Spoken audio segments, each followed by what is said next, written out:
All right, after you've watched my video called Tinkercad 101 and followed it along with it, I want you guys to do a couple of the tutorials that are created by Tinkercad. So you're going to go up to the top where it says Learn. We're going to click on Learn. You're going to see it says Starters, Lessons, and Project. These starters are great and they're really good reviews. Feel free to do them. I'm not going to assign them specifically, but they will help you get more comfortable with using Tinkercad.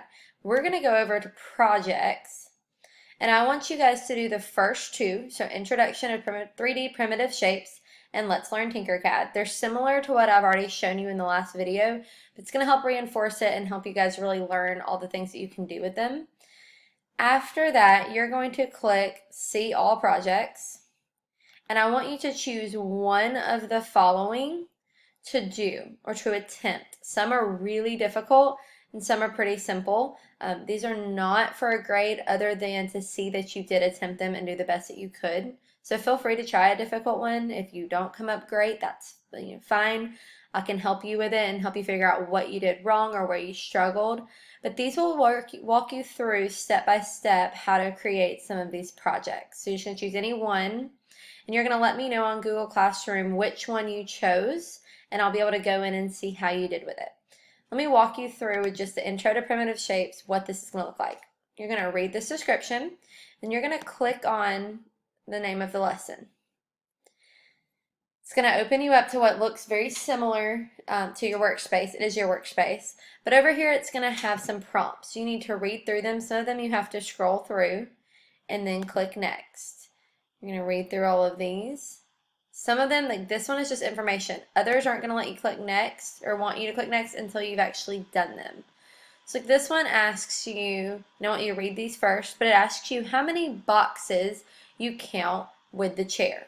So you're going to count how many boxes you think were needed, or how many of this shape do you think were needed to create this chair.